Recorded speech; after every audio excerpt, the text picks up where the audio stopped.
Buenos días o buenas tardes, profesores. El día de hoy vamos a estar organizando un taller, vamos a dar a conocer, ¿no? Es un taller de inclusión con sentido, estrategias efectivas para docentes frente a la diversidad del TDAH y el TEA. Primero que todo, bienvenidos al taller. Ahora, ¿de qué vamos a hablar hoy? Vamos a hablar un poco más, vamos a obtener información, ¿no? Sobre estos temas. Vamos a conocer los objetivos, qué hacer cuándo, los conceptos, estrategias de aula inclusiva y bueno, finalmente las recomendaciones. Voy a tratar que no sea largo porque si no el videíto va a ser un poco pesado y bueno, también para no quitarles mucho tiempo. Ahora, la educación inclusiva es un modelo pedagógico que busca garantizar el derecho a una educación de calidad para todos los estudiantes, sin importar sus condiciones personales, sociales o culturales. Su principio central es educar a todos con equidad, ajustando la enseñanza a la diversidad de estudiantes, lo cual va a implicar valorar la diversidad como una riqueza y no como un problema. Eso hay que tener bien en claro. Adaptar nuevos métodos, recursos, tiempos y hasta estrategias pedagógicas a las necesidades de cada alumno. No es fácil. Eliminar barreras físicas, comunicativas, de actitud y curriculares que limiten el aprendizaje y la participación de nuestros niños. Este enfoque no solo se refiere a estudiantes con discapacidad, sino también a aquellos con diferencias lingüísticas, culturales, de género, económicas o hasta emocionales.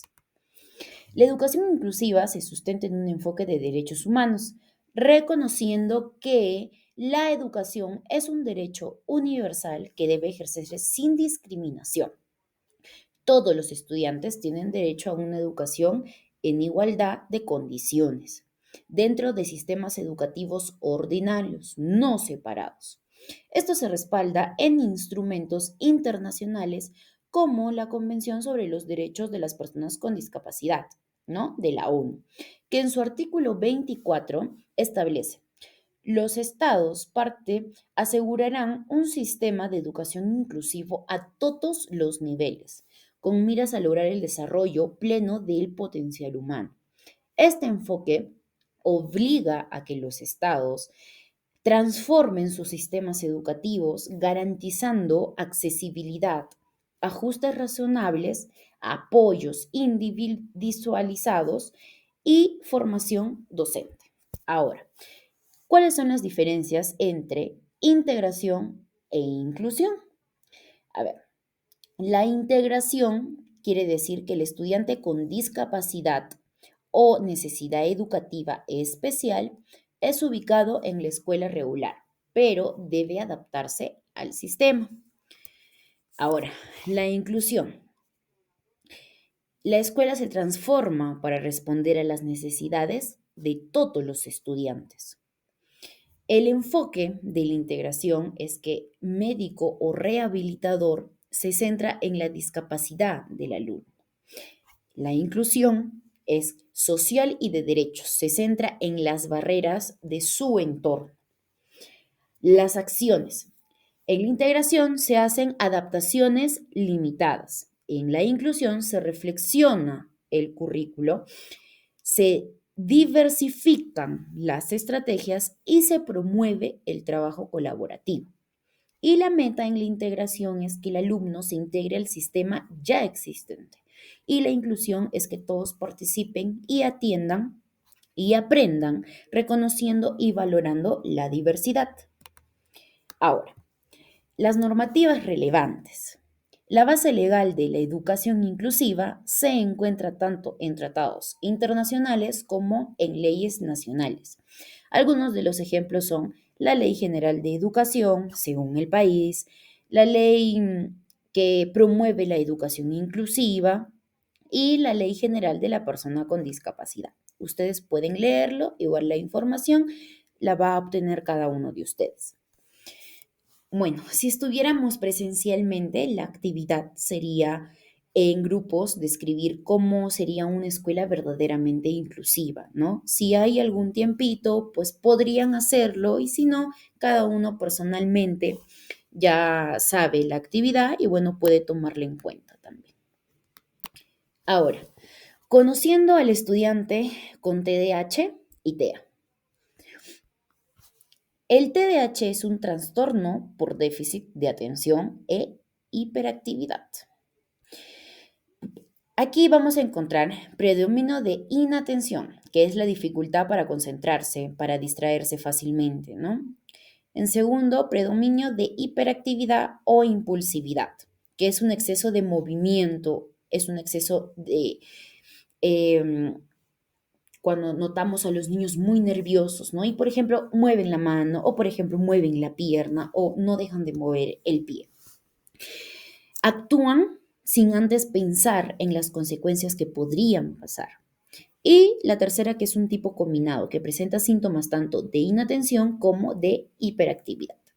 Ahora, las manifestaciones más comunes en el aula es que tienen dificultad para mantener la atención en tareas o las explicaciones que los profesores están dando, se olvidan los materiales, pierden los objetos y no terminan las actividades, no la culminan, la dejan a medias.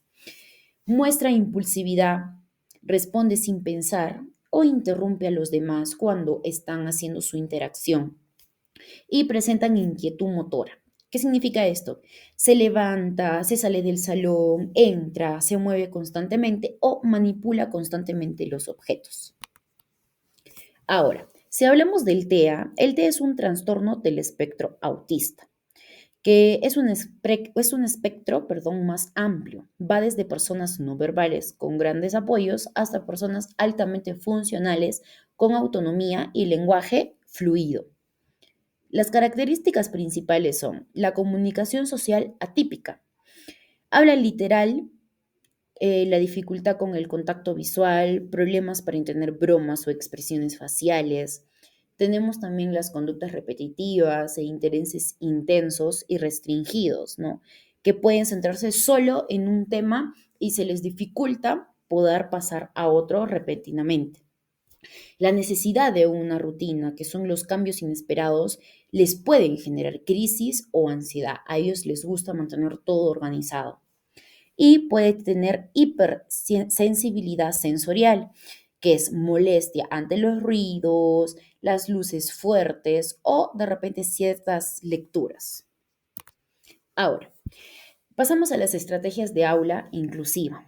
En adaptaciones generales tenemos los visuales, ¿no? Que es el uso de pictogramas, calendarios visuales, horarios con imágenes. En las curriculares tenemos el fraccionamiento de tareas, ¿no? Mayor tiempo de repente para las evaluaciones. Los materiales como hojas impresas con menos estímulos visuales, esquemas, apoyos y la flexibilidad en la evaluación, que aquí los profesores deben considerar el progreso individual de cada alumno, porque no todos aprenden de la misma manera.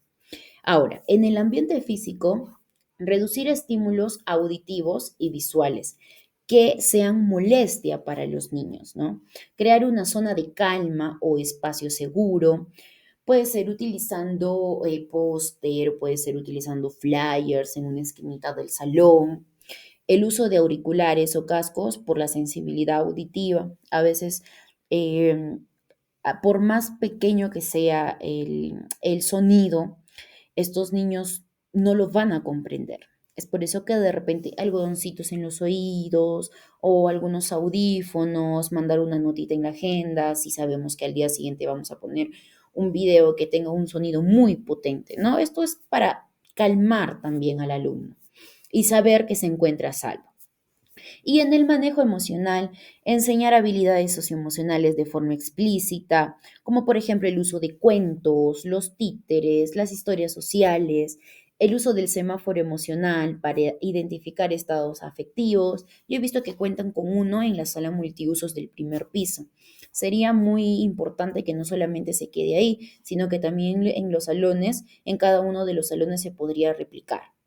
Y la anticipación a cambios con frases tipo, en 5 minutos vamos a. Aquí es donde entra a tallar el tema de la organización, ¿no? Si al niño le gusta estar organizado, entonces hacerle el conocimiento que en 5 minutos vamos a hacer otra actividad. En 10 minutos ya vamos a salir al recreo. O sea, darle conocimientos. Ahora, esto de repente sí puede ser como una tarea para ustedes, que es un armado de un cartel de inclusividad con normas visuales y de repente rutinas. Yo les he puesto algunos ejemplos aquí. Puede ser uno pequeño, no tiene que ser gigante, y podría ser pegarlo en el salón, ¿no? Yo entiendo que todos los profesores no tienen tiempo, pero podría ser una buena elección. Ahora, ¿qué hacer cuándo? Casos prácticos y resolución de conflictos. Aquí se van a presentar situaciones reales que los docentes puedan enfrentar. Por cada una se va a analizar. Por cada uno de estos ejemplos, ustedes van a tener que analizar qué está pasando realmente, qué necesita el niño, cómo responder desde una lógica inclusiva, ¿no? Esto va a ser un role play. En grupos tendría que ser con dramatización de los casos, ¿no? Pero bueno, los ejemplos de casos son: el niño con TDAH molesta a sus compañeros y lanza objetos. No es mala conducta deliberada, puede estar frustrado, sobreestimulado o no puede estar regulado. La estrategia sería permitir pausas activas, reforzadores positivos ante estas situaciones y la anticipación de tareas, como ya lo hemos estado hablando. Ahora, el ejemplo 2. El estudiante con TEA llora o grita al sonar la campana. Es posible una hipersensibilidad auditiva.